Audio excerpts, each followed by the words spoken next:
Gopi Jana Vallabha Girivardhari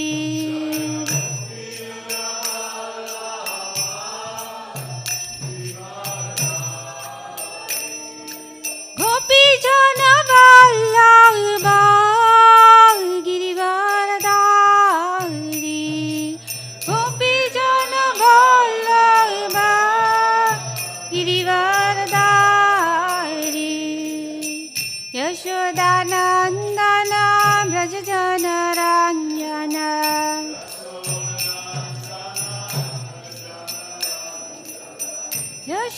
Yashodanandana Brajajana Ranjana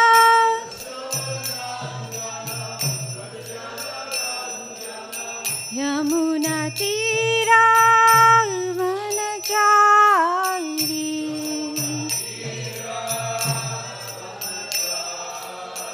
Yamuna Tira Vanachari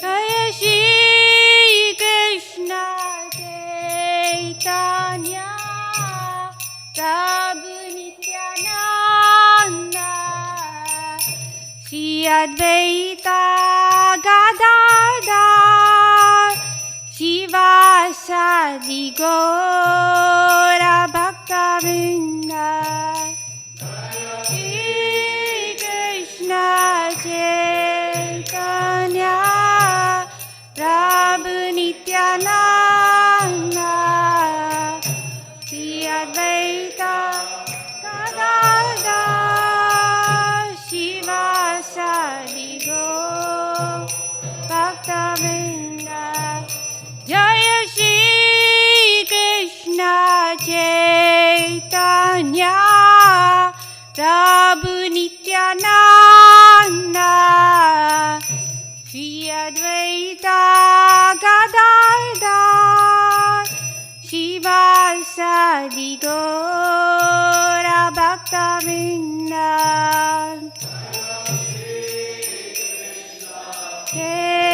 Chaitanya Prabhu Nityananda Shri Advaita Gadadhar Shivasadi Gaura Bhakta-vrinda Hare Krishna Hare Krishna Krishna Krishna Hare Hare Hare Rama Hare Rama Rama Rama Hare Hare Hare Krishna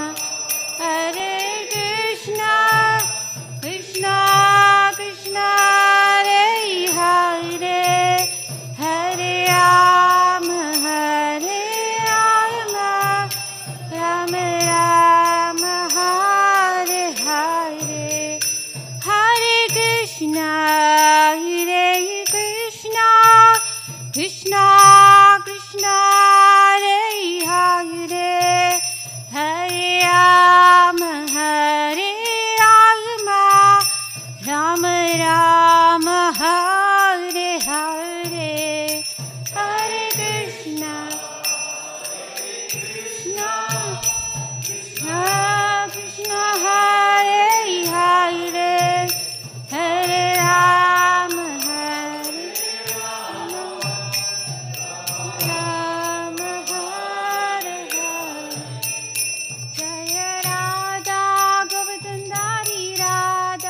Jaya Gauranitai Jaya Gauranitai Jai Jai Prabhupada Prabhupada Prabhupada Jai Jai Prabhupada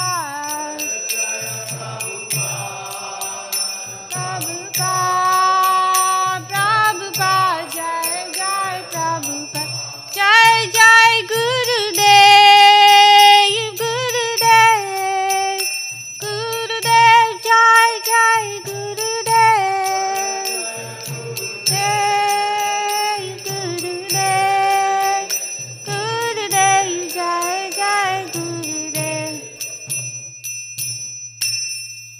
Jai Om Vishnupad Paramahamsa Prabhupada Srila Astatar His Divine Grace A.C. Bhaktivedanta Swami Srila Prabhupada Ki Jai Ananta Koti Vaishnava Vrinda Ki Jai Namacharya Srila Haridas Thakur Ki Jai Prem Se Kaho Shri Krishna Chaitanya Prabhu Nityananda Shri Advaita Gadadhar Shivasadi Gaura Bhakti Vrinda Ki Jai Ganga Devi Ki Jai Yamuna Devi Ki Jai Bhakti Devi Tulsi Devi Maharani Ki Jai All glories to the assembled devotees, Hare Krishna. All glories to the assembled devotees, Hare Krishna.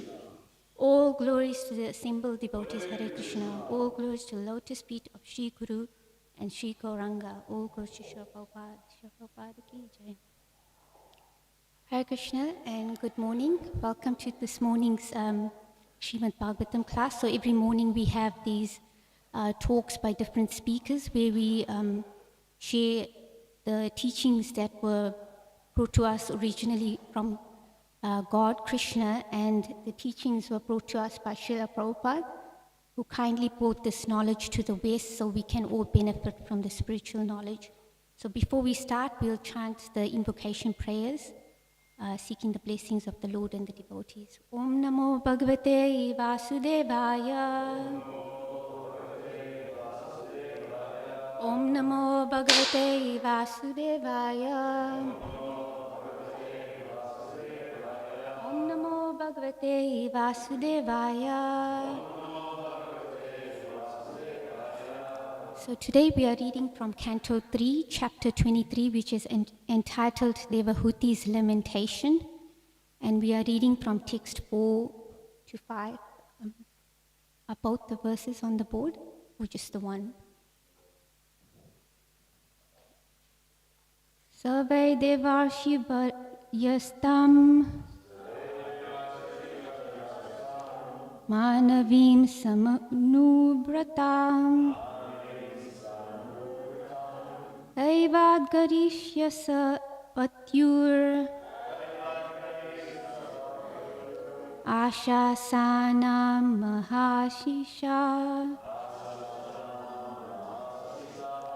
Savai Devarshi Varyastam Manavim Samanubratam Daivad Garishyasa Patyur Ashasanam Mahashishaha. Please chant. Savai Devarshi Varyastam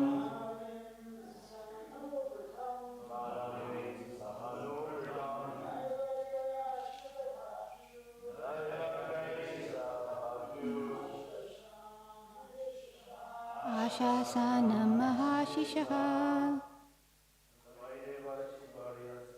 Savai Devarshi Varyastam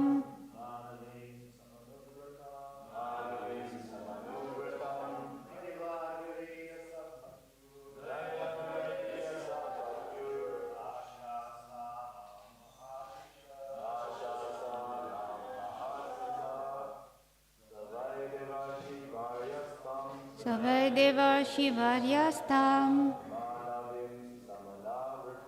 Manavim Samanavratam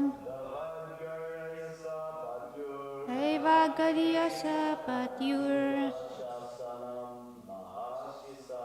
Ashasanam Mahashishaha. Ladies. Savai Devarshi Varyastam Manavim Samanuvratam Evagadiyasa Patyur Ashasana Mahashishaha Sabai Devarshi Varyastam Manavim Samanuvratam Evagadiyasa Patyur Ashasana Mahashishaha. So we'll chant the word for word, and the word for word will be for the two texts, 4 and 5. Saha, he, Kadama, Vai, certainly, Devarishi, of the celestial sages, Varyaha, the foremost, Tam, her, Manavim, the daughter of Manu, Samanuvratam, fully devoted, Daivat, than providence, Gariyasaha, who was greater, Patyu, from her husband, Ashasanam, expecting, Maha-ashishaha, great blessings, Kalena Bhuyasa,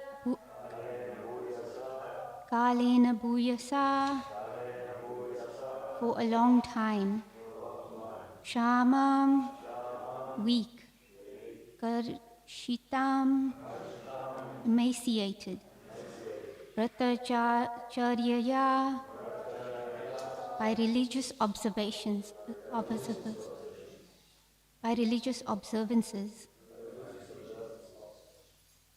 Prema, with love, Gadgadaya, stammering, Vacha, with the voice. I'm allergic to that.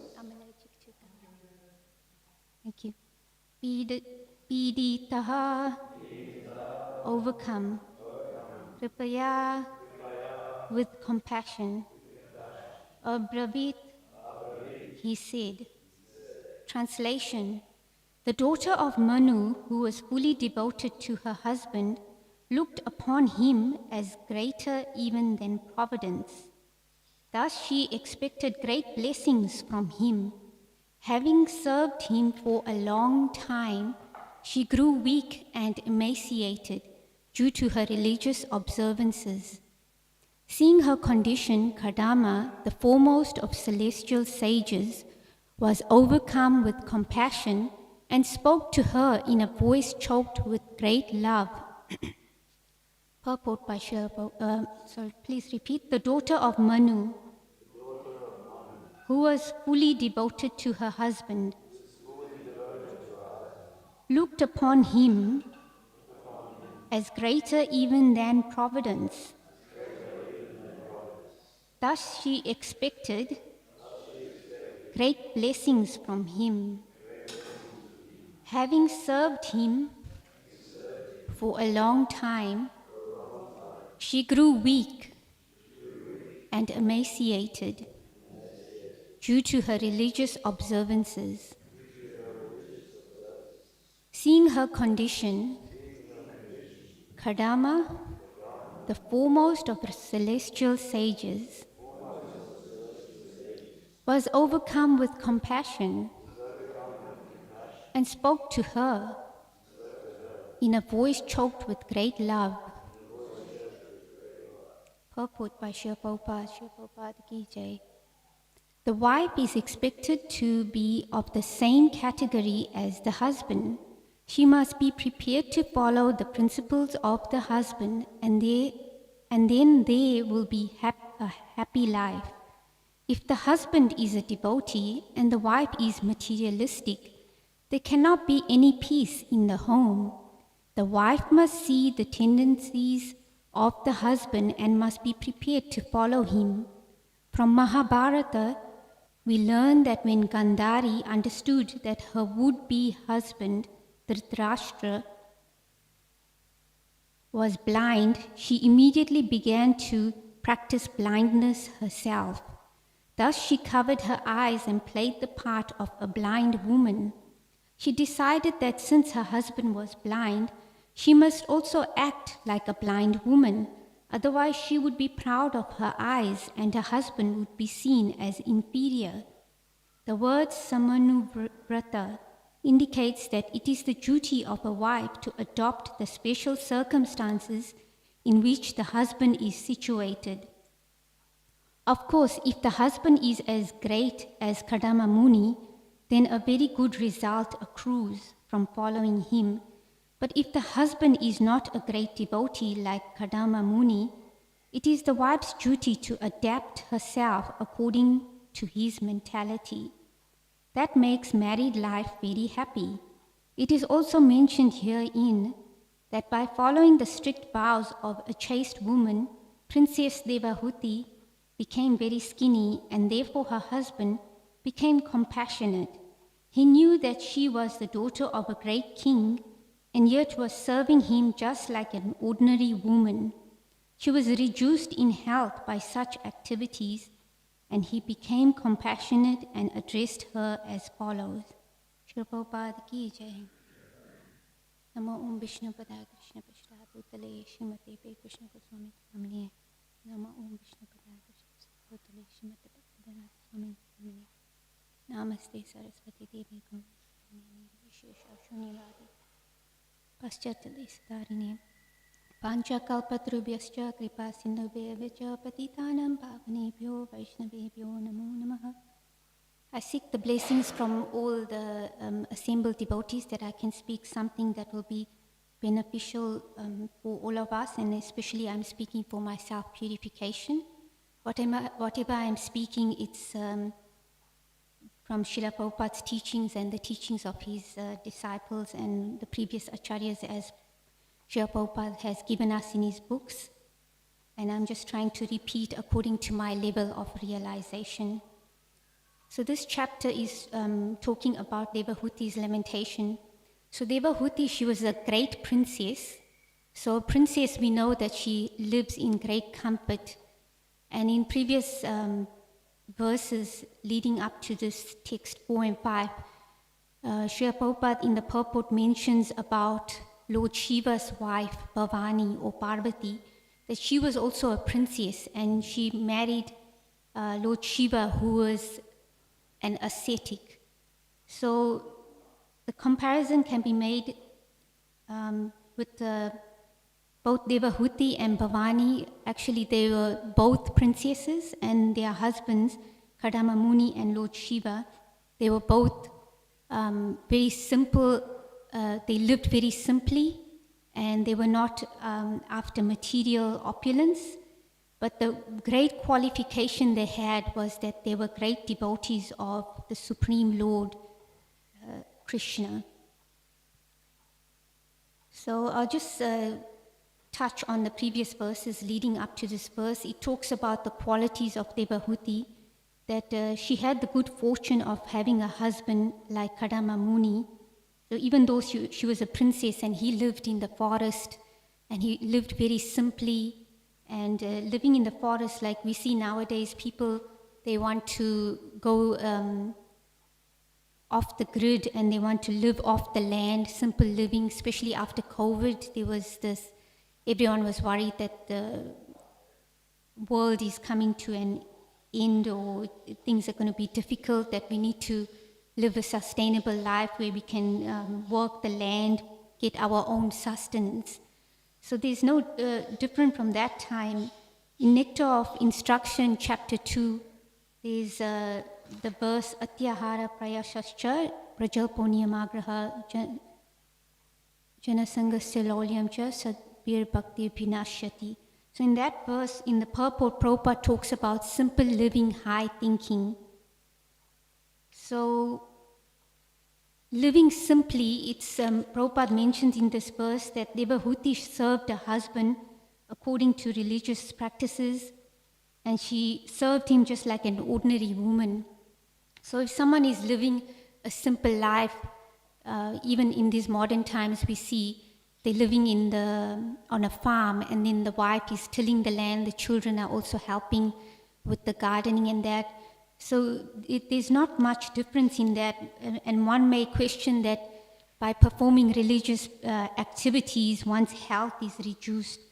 It's because she was accustomed to living a very comfortable life. She never did any menial work because she was a princess, and princess, everything was done for them, and everyone waited on them.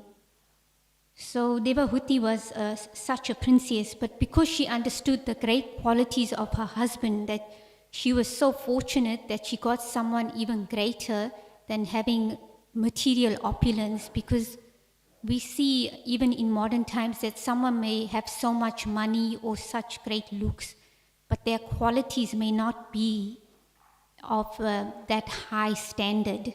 So what's the point of marrying someone just for material opulence and just for their good looks?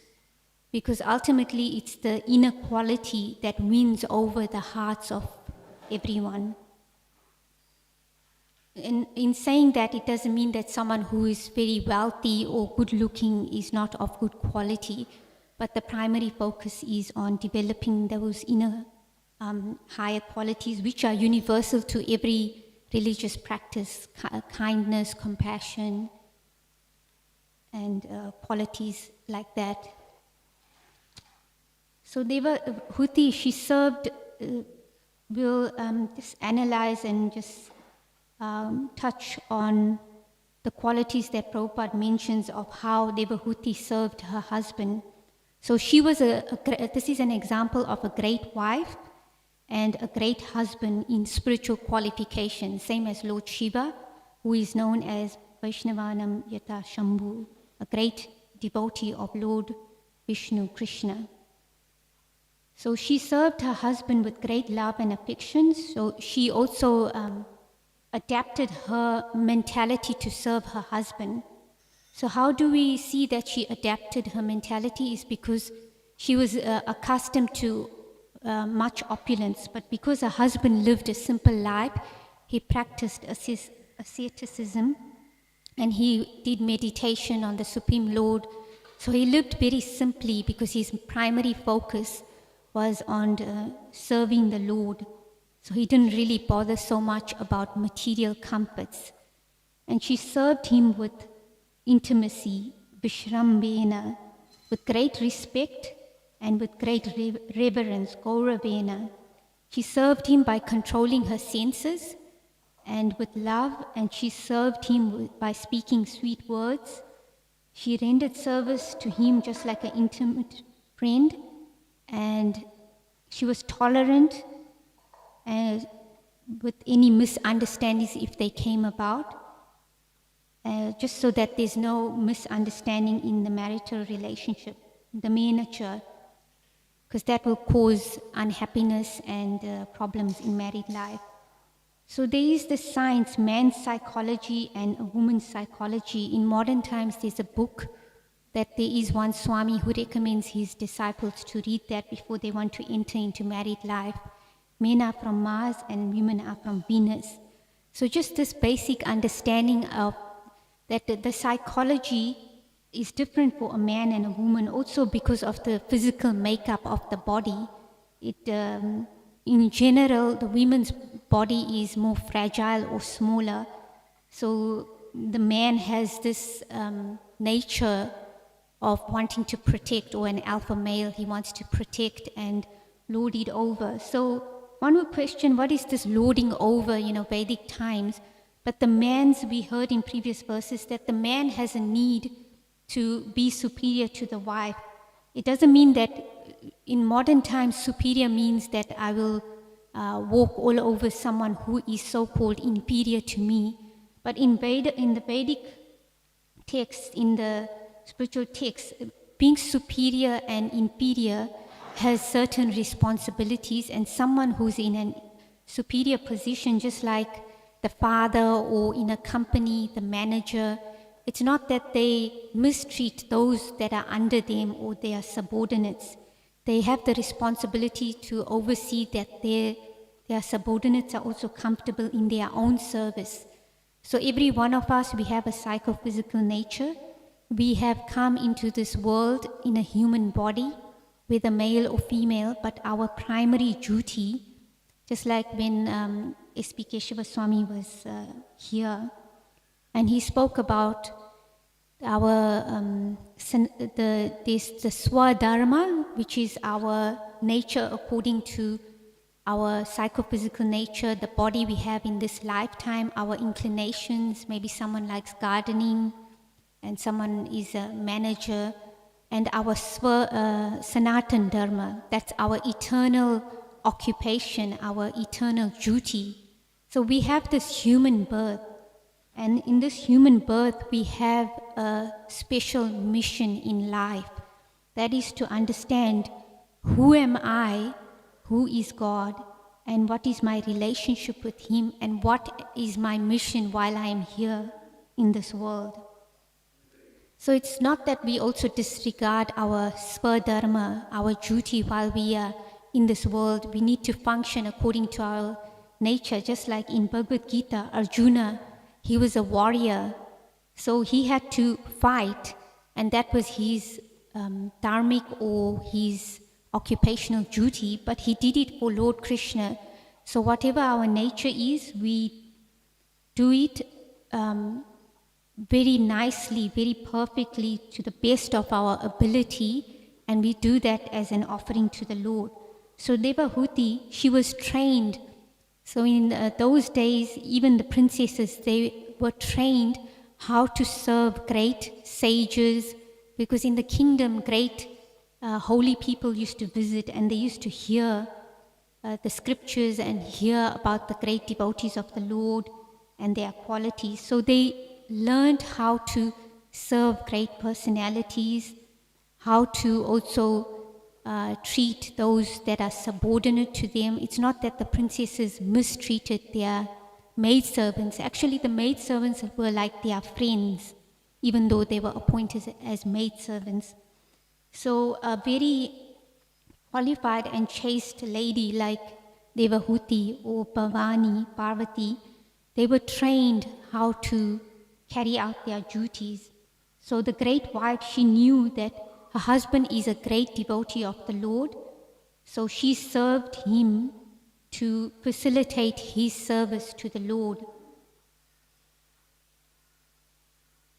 And in the purport of, which is also related to today's text, it talks about, in 323.2, it talks, Prabhupada mentions familiarity breeds contempt.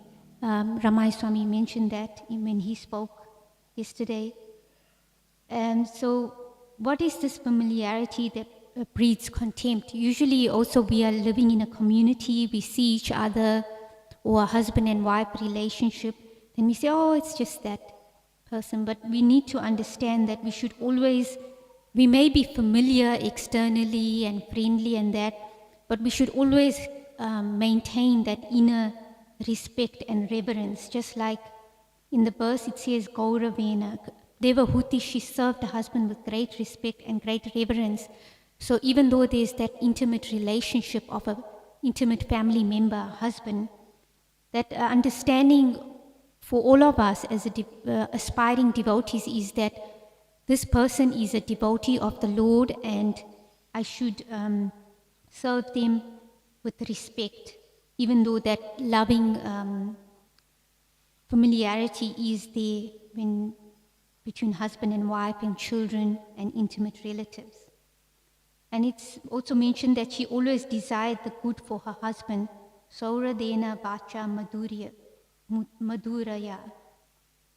And she worked sanely and diligently. The word diligent, I looked it up. It says with great care and conscientiousness in one's work or duties. And thus she pleased a very powerful husband. In today's verse, it said there that she served her husband and she looked upon him with as greater than even providence. So there is in our scriptures, we serve in the Guru Vashtakam. Every morning we sing the prayers to the spiritual master. And in the verse 7 it says, Sakshad Haritmena Samasta Shastra.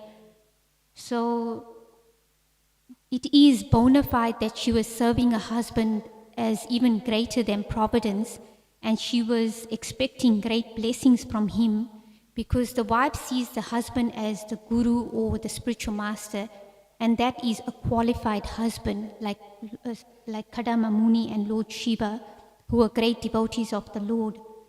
So in that verse, Guru Vashtakam by Vishwanath Chakravarti Thakur mentions that the spiritual master doesn't think himself, or the husband, he doesn't think himself that he is on the same platform as God, even though his disciples or the wife may treat him as equal or even greater than God, because they know that I'm a representative of the Lord, and by his mercy I can share this knowledge that this person also, my wife or my disciples, can also benefit from this.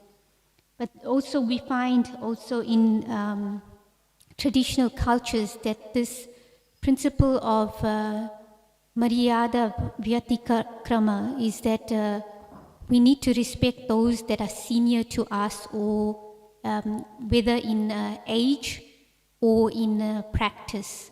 And it's not that the person who is receiving that respect is thinking himself greater. Like Lord Shiva and Kadama Muni, they didn't think themselves as greater. Sometimes even the wives are even greater than the husband, greater devotees. Just like in Krishna book, it talks about the wives of the Yagnik Brahmanas. The Brahmanas, they were doing worship by sacrifice to the Lord. And when Krishna and Balaram, they were very hungry, and then Krishna sent the cowherd boys to the Brahmanas to get some offering because they were very hungry, but the Brahmanas were just preoccupied in their worship. But the wives, they immediately dropped everything and went to serve the Lord. So these externals may be there of superior or inferior, but whatever position we may be in, that internal understanding is that I am a very minute particle of the Lord. I am a servant of the Lord, and I have a service to do. So even though one is in the superior position of a husband or a leader or a manager, he accepts that service. Just like Lord Shiva and Kadama Muni, they accepted service from their wives, but they didn't become proud or puffed up that, look at, I'm so great that my wife is serving me. No, because, and it says there that she was knowledgeable, she was expecting great blessings from him. Just like in Bhagavad Gita 4:34. What is the verse, Tom Prabhu, 4:34? Tadvidi. Yes. Thank you, Maharaj. Thank you, Maharaj. Yes. Tadvidi pranipatena pariprashnena sevaya upadekshanti gnanam gnaninas tatpadarshinaha. So one should serve the spiritual master with the... Can you read the translation, Tom Prabhu? There's a microphone.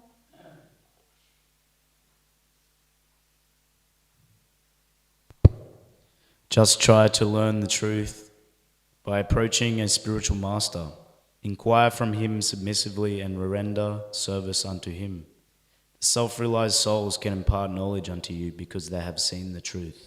So this is a great spiritual science. It's not that in modern times someone is superior, because we have had experiences that people who are in position, they walk all over people or they misuse them.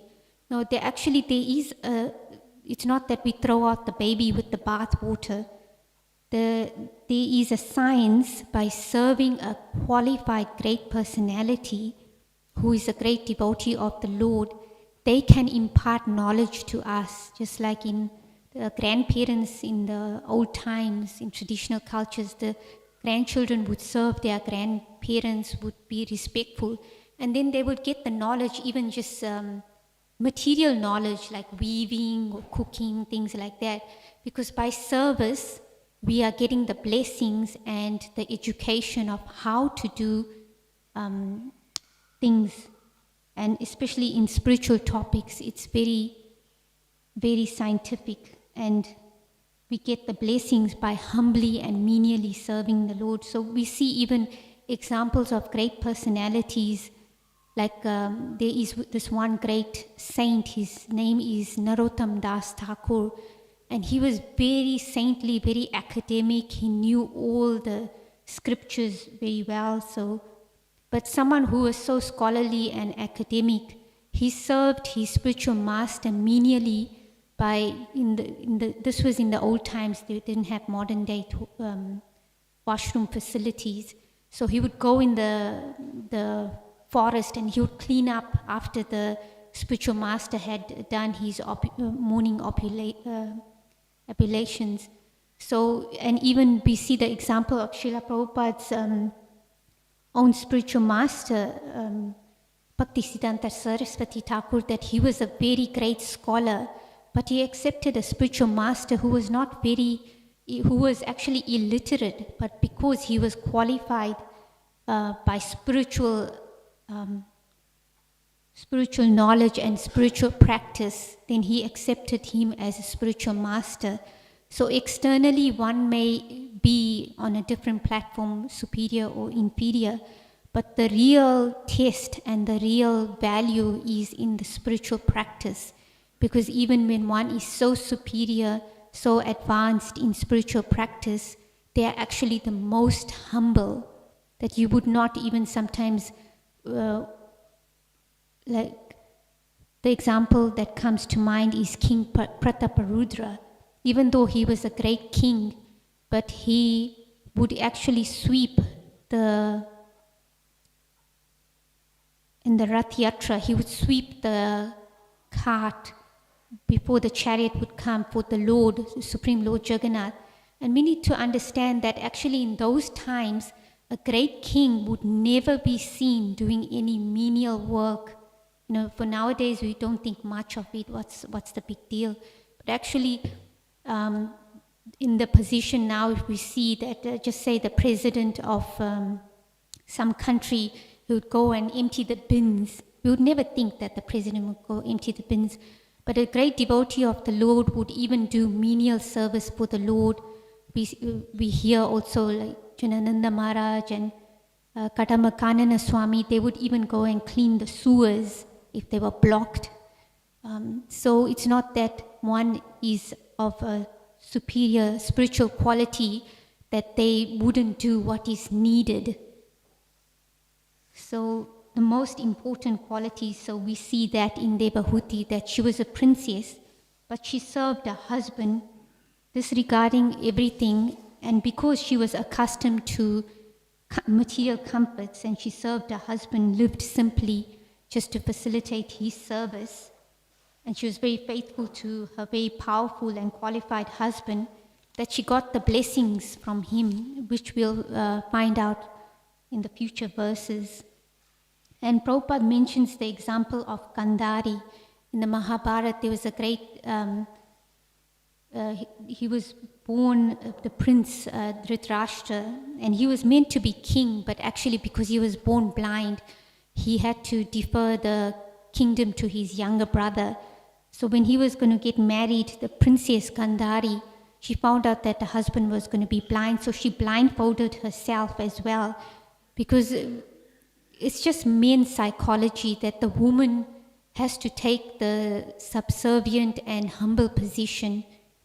And it's not that the husband, you know, we live also in modern times, in modern society, we see that usually the husband has to have that superior position.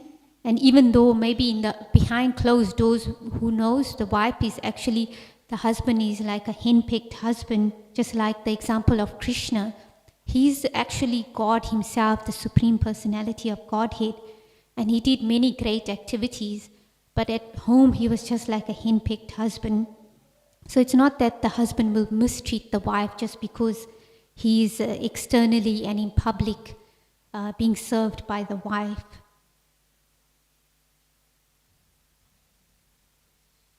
And the word here in Prabhupada's purport, he's mentioned, I just wanted to mention that Samanuvrata, that the wife adopts the special circumstances in which the husband is situated. So we see that Gandhari did that. And we also hear Prabhupada in one lecture, he mentioned about there was this one beggar and he had leprosy and he was married. So maybe he caught leprosy or he got the disease after marriage, I don't know the circumstances. But his wife didn't leave him just because he had that disease. She actually stayed with him, and every morning she would bathe him and cleanse him, and then he would go sit in the street and go begging. So this was the great quality of ladies who were trained to be very chaste and faithful to their husbands, that material circumstances may not be all that great, but she served her husband faithfully. And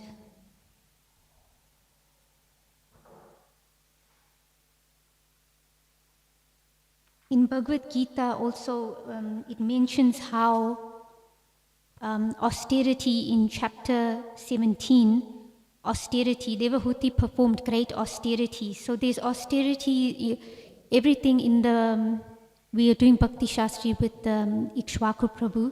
So we are very grateful to him for helping us remember this knowledge and try to apply this knowledge in our lives.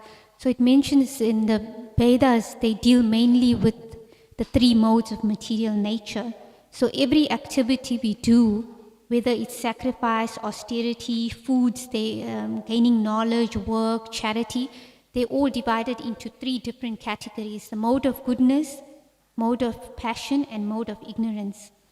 So mode of goodness, austerity, is that austerity of the body, austerity of speech, and austerity of the mind. In chapter 17, text 14, 15, and 16, it mentions there, austerity of the body is worship of the Supreme Lord, the Brahmanas, the spiritual master, and superiors like father and mother.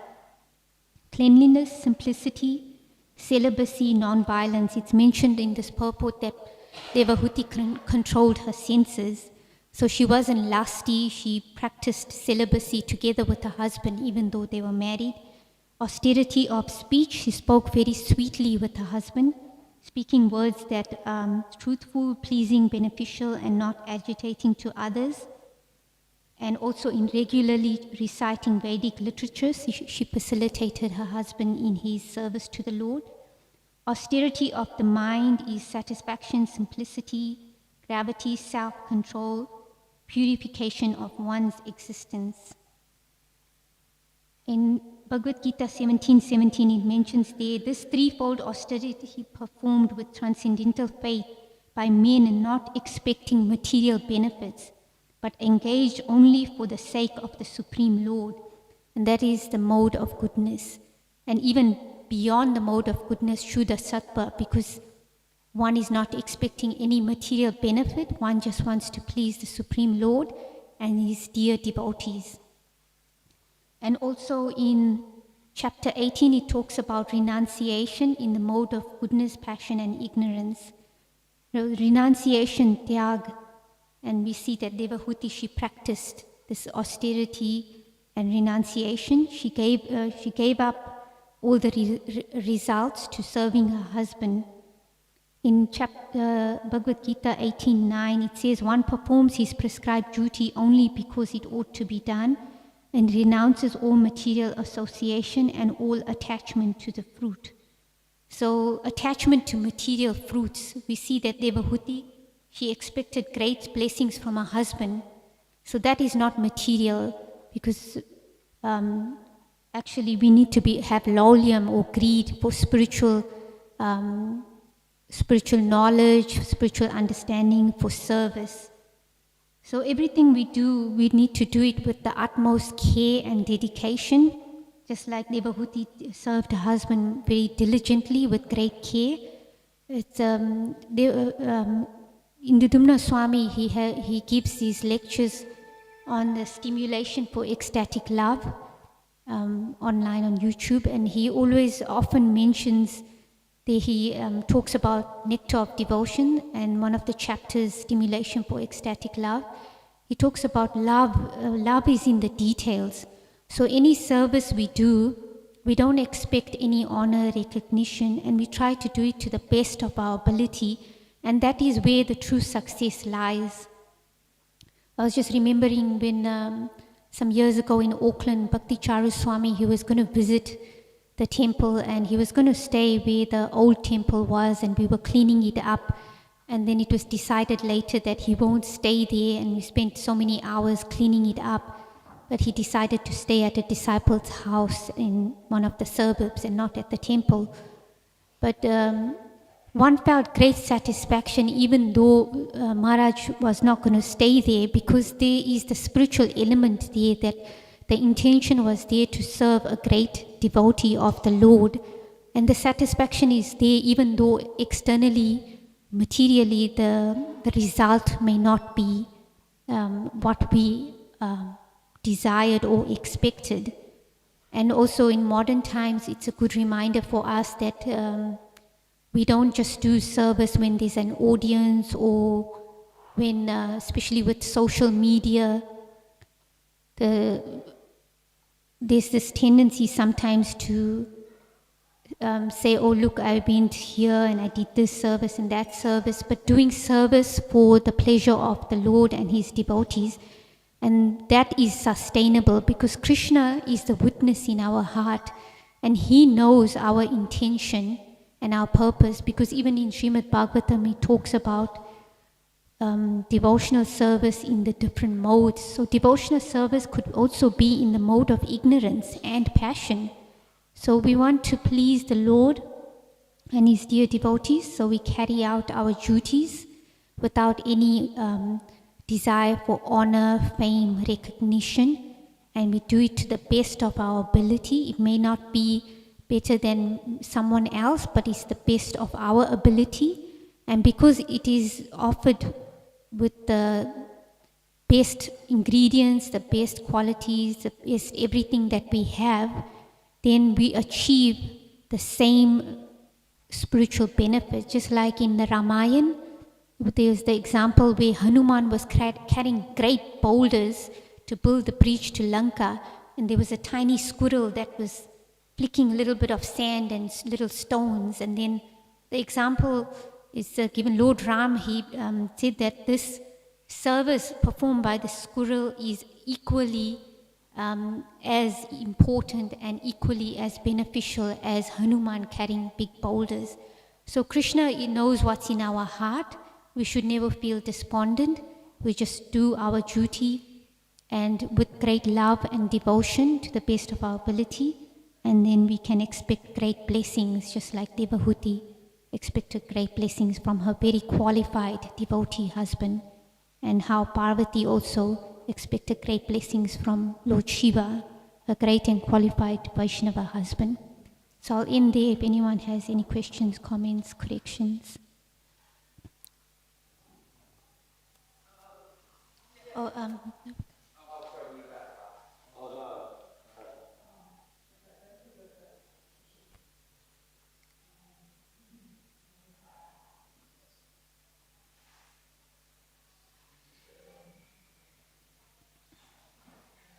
Hare Krishna.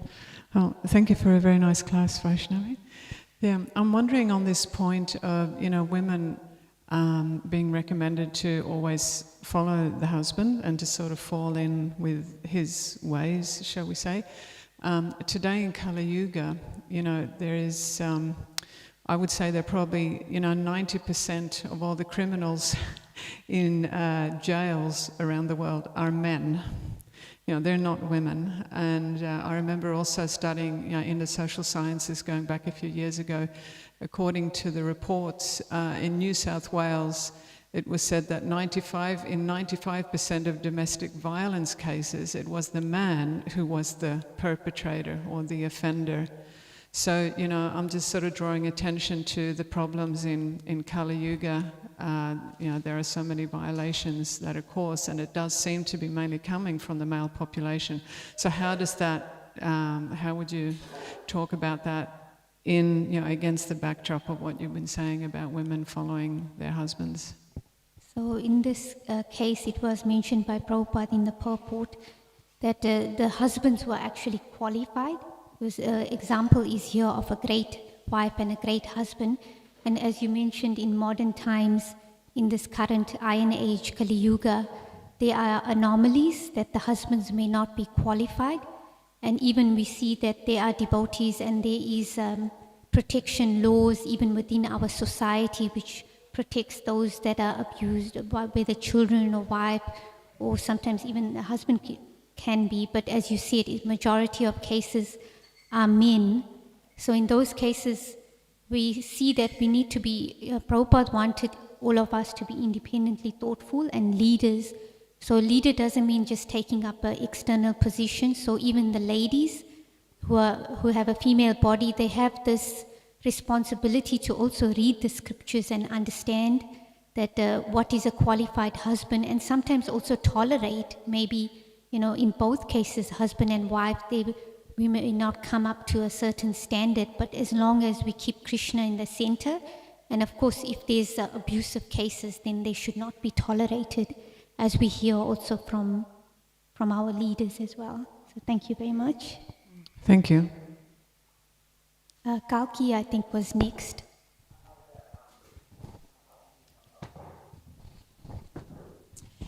So you were saying how Parvati, in being a good facilitator for others and being a good, fulfilling the needs of her position, she could expect some good reciprocation, which I understand what you mean, but isn't that, like, how do you see that fit with the whole unconditional nature of bhakti, where you don't expect anything? Were you just kind of saying it'll come, or yeah? Yeah, thank you. That's a good point. I've heard the speakers say, and also Srila Prabhupada, that when we practice also devotional service, it says that Krishna loves all of us unconditionally. But if one practices and serves the spiritual master, serves Krishna, then one gets the benefit. So there's no bar against practicing devotional service, and Krishna gives equal opportunity to everyone, just like the rain falls equally on the ground and the ocean, or the stone, but the stone will not get any benefit because it's not receptive. So as a loving child, just like the example of a mother, she loves her child, she loves the child unconditionally. But when the child serves the mother or takes out the lolly from the mouth and gives it to the mother loves the child so much more. So that it's a subtle science because it's not on a material platform, because it's beyond the material expectations. Because even our scriptures say that gives us guidelines, nectar of devotion gives us guidelines, that the do's and the don'ts. And even in material life, everyone in the company is given equal policy, but the one who makes the extra benefit, goes above and beyond and goes the extra mile, they will get the promotion, they'll get the extra attention and the extra, like the bonus and the perks. I hope that kind of, yeah. Okay, thank you.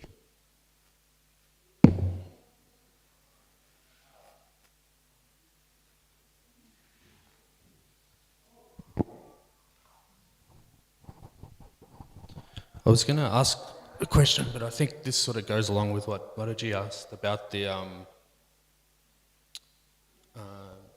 sort of men being in that role of abuse and stuff like that. Where would you say it sort of gives more evidence to how the parents should protect? Like we hear the father protects, then the husband protects, then the male child protects the women. Why maybe it should be vetting should be more happening these days, And we see in this instance where Devahuti's father actually knew of the good qualities and heard about all that before he sort of gave his daughter, where that sort of doesn't happen much these days. Would you say that's sort of more of a importance for that to be brought back into society again, rather than people choosing, say, love marriages and things like that? So we do have devotee websites, marriage websites, and also the responsibility of someone who wants to get married and who has proper training. They go to their authority, they go to their ashram leader, and then they get guidance from them, and they ask them for help in getting married. So the person who's the ashram leader or the parent, they know the qualities of the girl and the boy, so then they can match. So as we understand, in this Kali Yuga, this Iron Age, there are so many anomalies. So both men and women need to take the responsibility of using their own intelligence and not giving up their intelligence and not saying, oh, the Vedic culture is like this. So we can't also use scriptures or because we are in the Krishna consciousness movement that everything has to be done automatically. We also need to be independently thoughtful and intelligent and seek guidance. And this is not only just for marriage, but so many activities in our spiritual life. We need to also always be introspective and thoughtful that what is my intention, what do I want to achieve from this. So in every field, whether it's seeking marriage or any activity in our spiritual life, whether it's seeking work or changing ashrams, then we always referring to the threefold checks, Guru, Sadhu, and Shastra. So we all need to be responsible for the choices we make. We may accept guidance, even it's not that also that the father may know the qualities of the girl, the mother, on the girl's side and the boy's side, the parents know. But sometimes even in those arranged marriages, they don't work out. So we always need to just remember that verse, Tattenu kampam sushamikshamanom punjana evatmam. So whatever situation we have, we act responsibly with our intelligence, and we check Guru, Sadhu, Shastra. At the same time, we accept, we make so much endeavor, but whatever happens, and we can't change it, we just keep going on in spiritual life, because ultimately that is our main purpose. Getting out of the cycle of birth, death, old age, and disease, and going back to the spiritual world where we can serve Krishna with eternally. And if we still need to be coming back to this mature world, as long as we in the association of devotees and serving, that's the highest. Yeah. So we'll end there. Srimad Bhagavatam ki jai, Srila Prabhupada ki jai, Ananta Koti Vaishnava Vrinda ki jai.